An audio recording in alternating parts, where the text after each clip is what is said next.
उत्तर प्रदेश के शाहजहांपुर में अंधविश्वास का खौफनाक मंजर देखकर पूरे गांव के लोग हैरान हैं। किसी को यकीन नहीं हो पा रहा है कि बच्चा न होने के कारण कथित तांत्रिक देवर ने गर्म चिमटे से जलाकर भाभी को मार डाला और उसे बचाने आई बहू के साथ भी मारपीट की।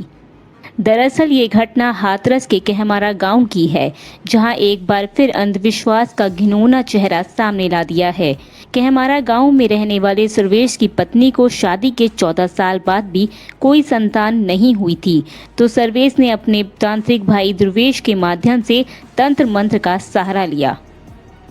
कल इंस्पेक्टर पुवाया को ये सूचना मिली कि ग्राम कहमारा में एक महिला जिसका नाम शारदा देवी था, उसको उसके घर पे ही किसी तंत्र मंत्र के चक्कर में चिमटे इत्यादि से दाग किया गया, जिस पर उसकी मृत्यु हो गई। उसका अंतिम संस्कार भी करने के लिए उनके घर वाले जा रहे थे।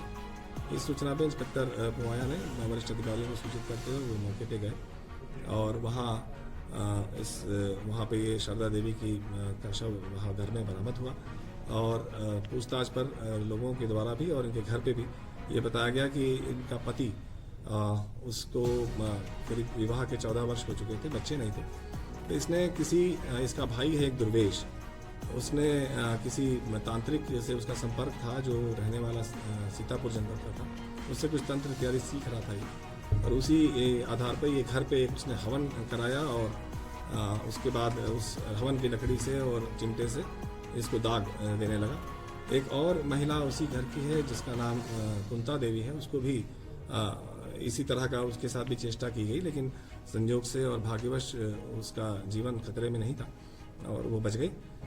इनसे जो अभियुक्त हैं वो 3 अभियुक्त गिरफ्तार कर लिए गए। इसमें जो इसका मृतक महिला का ससुर है वो गिरफ्तार हुआ है, इसका पति गिरफ्तार हुआ है और इसका देवर जो ध्रुवेश है वो भी गिरफ्तार हुआ है। और इनसे जब पूछताछ में ऐसा प्रतीत होता है कि ये सभी इस भूत प्रेत इत्यादि को मानने वाले लोग हैं, इस तरह से उनका बिहेवियर है। और इसी में उनके घर में भी जब देखा गया तो कई पैकेट्स में अगरबत्ती के वो हैं और इस तरह की चीज़ें, जैसा लगता है कि यही उनके घर पे चलता रहता हो। और आसपास के लोगों ने भी यही बताया कि रात्रि में ये लोग इस तरह के कुछ क्रियाकलाप करते हैं जो बड़े संदिग्ध तरीके के हैं। और इसी आधार पे इनके मायके वालों की तरफ से मुकदमा पंजीकृत किया गया 498 और 302 IPC में पंजीकृत करके 3 लोगों को गिरफ्तार कर लिया गया। एक देवधर और एक मुकेश, ये अभी फरार है। मुकेश मृतक महिला का देवर ही है। ये लोग फरार हैं, इनकी गिरफ्तारी के लिए टीमें लगी हुई हैं, शीघ्र गिरफ्तार किया जाएगा। जो तांत्रिक है वो थाना पिसावा क्षेत्र का रहने वाला है और मौके पर तो वो नहीं था, लेकिन कुल मिलाकर उसकी भूमिका इसमें ज़रूर बिल्कुल स्पष्ट है, क्योंकि उसी के द्वारा ये सब उपक्रम बताया गया था कि हवन करना है और इस तरह की लकड़ी लगानी है और उसके बाद इस तरह का क्रियाकलाप करना है जिससे जो भूत प्रेत लगा हुआ है तुम्हारे घर की महिलाओं को वो चला जाएगा।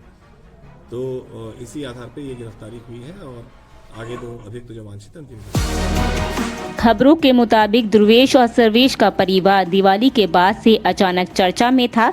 ध्रुवेश ढींगे हाँकता था कि वह जल्द ही तांत्रिक बन जाएगा और उसके ऊपर जिन आने लगे हैं, जिससे वह कोई भी बीमारी ठीक कर सकता है और लोगों के बिगड़े काम बना सकता है। पिछले कुछ दिनों से ध्रुवेश के घर से महिलाओं के चीखने की आवाजें भी आया करती थीं, लेकिन इस परिवार के लोगों के अजीब व्यवहार के चलते गाँव के लोग इनसे कोई संबंध नहीं रखते थे। News desk.